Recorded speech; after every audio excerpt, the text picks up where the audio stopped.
Delhi police special સેલની મોટી કાર્યવાહી પાકિસ્તાની ગુપ્તર એજન્સી આઈએસઆઈએસના 9 એજન્ટો ઝડપાયા દિલ્હીમાં આતંકવાદી હુમલાનો મોટો પ્લાન તેમને નિવેદન આપતા કહ્યું હતું કે હજી ઓપરેશન સિંદૂર યથાવત છે ભારતીય આર્મી એક નાનો અમથો બ્રેક લીધો છે અને તેની વચ્ચે દિલ્હીની અંદરથી આઈએસઆઈએસ સાથે જોડાયેલા આતંકી મોડ્યુલના કેટલાક શકમંદોની અટકાયત કરવામાં આવે છે અને તેમની પૂછપરછની અંદર સૌથી મોટો એક ઘટસ્ફોટ થાય છે ગ્રેનેડ હથિયારો અને સાથે જ તૈયારી કરતા હોવાના કેટલાક પુરાવાઓ મળ્યા છે મુંબઈ અંડરવર્લ્ડ સાથે તેમના સંપર્ક હોવાના એ પૂરા કનેક્શન હાલ મળી ચૂક્યા છે મૂળ નેપાળના પણ કેટલાક લોકો છે કેટલાક પાકિસ્તાની કનેક્શન ધરાવતા લોકો છે અને તમામની પૂછપરછ એટલા માટે સુરક્ષા એજન્સીઓ કરી રહી છે કેમ કે દિલ્હીની અંદર થોડા સમય પહેલા થયેલા બ્લાસ્ટ બાદ તેના તાર એ હરિયાણા પંજાબ સુધી પહોંચ્યા હતા અને ક્યાંક ફરી એકવાર એ જ પ્રકારનું એક મોટું ઓપરેશન પાર પડે તેની પહેલા જ દેશની સુરક્ષા એજન્સીએ તમામ આરોપીઓને ઝડપી પાડ્યા છે। આખો વિડીયો જોતા પહેલા હજુ પણ અમારી ચેનલને સબસ્ક્રાઇબ નથી કરી તો યુટ્યુબ પર સબસ્ક્રાઇબ કરો અને ફેસબુક અને ઇન્સ્ટાગ્રામ પર ફોલો કરો।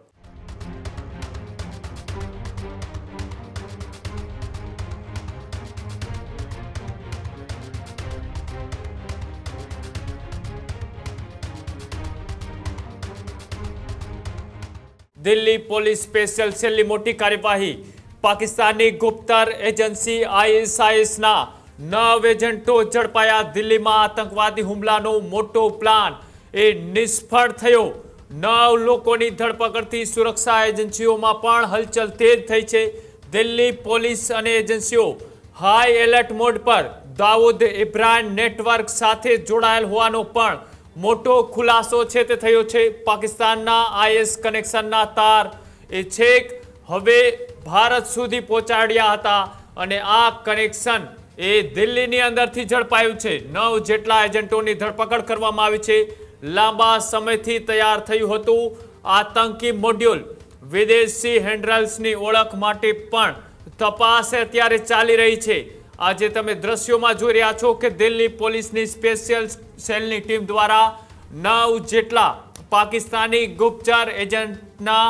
આઈએસઆઈએસના 9 જેટલા એજન્ટો છે તેને ઝડપી પાડવામાં આવ્યા છે દિલ્હીમાં આતંકી હુમલો કરે તે પહેલા જ તેમની ધરપકડ છે તે કરી લેવામાં આવી છે તેમના તારે પાકિસ્તાનમાં બેઠેલા દાઉદ ઇબ્રાહિમ એટલે કે અંડરવર્લ્ડ સાથે જોડાયેલ હોવાનો પણ ખુલાસો થયો છે 9 લોકોની ધરપકડથી સુરક્ષા એજન્સીઓમાં પણ મોટી હલચલ તેજ બની છે દિલ્હી પોલીસ અને એજન્સીઓ પણ અત્યારે એલર્ટ મોડ ઉપર છે સાથે જ લાંબા સમયથી તૈયાર થઈ રહ્યું હતું આ આતંકવાદી મોડ્યુલર અને ભારતની અંદર કોઈ મોટો હુમલો અથવા તો આતંકી ષડયંત્ર રચે તે પહેલા જ દિલ્હીની અંદર એ આ પોલીસ એજન્સી છે તેમને માહિતી મળી હતી અને તેને આ ઓપરેશન પાર પાડ્યું છે પ્રદીપ જોડાયેલા છે પ્રદીપ જે રીતના ભારતમાં અનેક વખત આઈએસઆઈએસ એજન્ટો એ ઝડપાતા હોય છે પણ આ તાર એ છેક પાકિસ્તાનના દાઉદ ઇબ્રાહિમના અંડરવર્લ્ડ નેટવર્ક સાથે જોડાય હોવાની માહિતી બહાર આવી રહી છે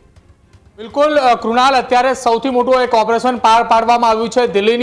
દિલ્હીની અંદર થોડા સમય પહેલા જ જે બ્લાસ્ટ થયો હતો અને બ્લાસ્ટ બાદ સતત સુરક્ષા એજન્સી એલર્ટ મોડ ઉપર રાખવામાં આવી હતી આજે જ એક નિવેદન સામે આવ્યું છે અને નિવેદન છે ભારતના આર્મી ચીફ ઉપેન્દ્ર દ્વિવેદીનું તેમને નિવેદન આપતા કહ્યું હતું કે હજી ઓપરેશન સિંદૂર યથાવત છે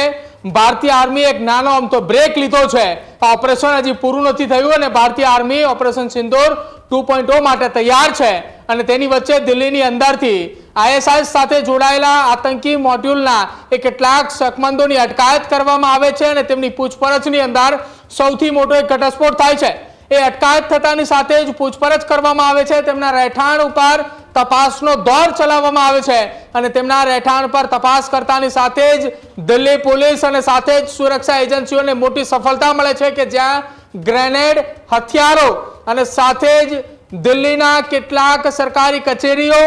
ધાર્મિક સ્થાનો અને તમામને નિશાને બનાવવા માટેની તૈયારી કરતા હોવાના કેટલાક પુરાવાઓ મળ્યા છે અને તપાસની અંદર પાકિસ્તાની હેન્ડલર્સ અને સાથે જ મુંબઈ અંડરવર્લ્ડ સાથે તેમના સંપર્ક હોવાના એ પૂરા કનેક્શન હાલ મળી ચૂક્યા છે જો કે આ તપાસની અંદર જેટલા લોકોની અટકાયત કરવામાં આવી છે તેમની અત્યારે સંયુક્ત રીતે સુરક્ષા એજન્સીની ટીમ પૂછપરછ કરી રહી છે ક્યાંક એ ભારતની અંદર તેમના એ ફંડિંગના કોઈ તાર મળે અથવા તો ભારતીય નાગરિકો સાથેના કોઈ તેમના તાર મળે છે તે દિશાની અંદર તપાસ ચાલી રહી છે, કેમ કે મૂળ કેટલાક લોકો નેપાળી હોવાનું પણ સામે આવી રહ્યું છે. મૂળ નેપાળના પણ કેટલાક લોકો છે, કેટલાક પાકિસ્તાની કનેક્શન ધરાવતા લોકો છે, અને તમામની પૂછપરછ એટલા માટે સુરક્ષા એજન્સીઓ કરી રહી છે કેમ કે આ તાર એ ખૂબ લાંબા કનેક્શન હોવાની વિગતો અત્યારે હાલ તપાસની અંદર ખુલે તેવી શક્યતા છે, કેમ કે દિલ્હીની અંદર થોડા સમય પહેલા થયેલા બ્લાસ્ટ બાદ તેના તાર એ હરિયાણા પંજાબ સુધી પહોંચ્યા હતા, કેમ કે એ બ્લાસ્ટ ખૂબ મોટો થયો હતો, અનેક લોકોએ પોતાના જીવ ગુમાવ્યા હતા, અને ક્યાંક ફરી એકવાર એ જ પ્રકારનું એક મોટું ઓપરેશન પાર પડે તેની પહેલા જ દેશની સુરક્ષા એજન્સીએ તમામ આરોપીઓને ઝડપી પાડ્યા છે.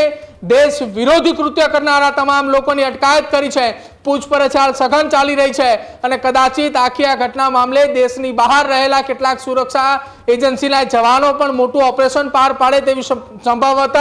શક્યતા લાગી રહી છે. અને ઉપેન્દ્ર દ્વિવેદી કે જેઓ આર્મી ચીફ છે તેમને કદાચિત એટલા જ માટે આ નિવેદન આપ્યું હોઈ શકે છે કેમ કે તેમને અંદેશો આવી ચૂક્યો હશે કે દિલ્હીની અંદર એક સૌથી મોટું ઓપરેશન પાર પાડવામાં આવ્યું છે, અને એ સંબંધિત પાકિસ્તાનની અંદર કદાચિત જો કોઈ એક્શન હવે ભારત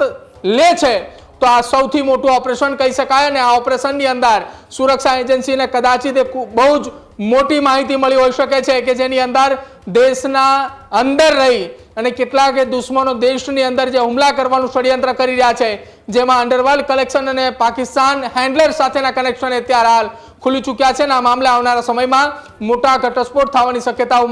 કૃણાલ લાગી રહી છે. જી બિલકુલ, આભાર જોડાવા બદલ ને માહિતી આપવા બદલ. તો ફરી એક વખત પાકિસ્તાન ISI એજન્સીઓ સાથે જોડાયેલા આતંકવાદીઓનું નેટવર્ક દિલ્હી સુધી પહોંચ્યું હતું. તે કોઈ આતંકી હુમલો કરે તે પહેલા જ તેમને નાકામ કરવામાં ભારતની એજન્સીઓ છે તેમને સફળતા મળી છે. આ 9 જેટલા ISI એજન્ટ સાથે જોડાયેલા જે લોકો છે તેમની ધરપકડ કરી તેમની પૂછપરછ ચાલી રહી છે. ક્યાં આતંકી હુમલો કરવાનો તેમનો પ્લાન હતો, કોની સાથે તેમના તાર જોડાયેલા હતા, અંડરવર્લ્ડ અને સાથે દાઉદ ઇબ્રાહિમ સહિતની જે એજન્સીઓ છે તેમની સાથે તેનું શું કનેક્શન નીકળે છે તેની પણ અત્યારે તપાસ છે તે ભારતની અલગ અલગ એજન્સીઓ છે તે કરી રહી છે. આગામી દિવસોમાં કોઈ મોટો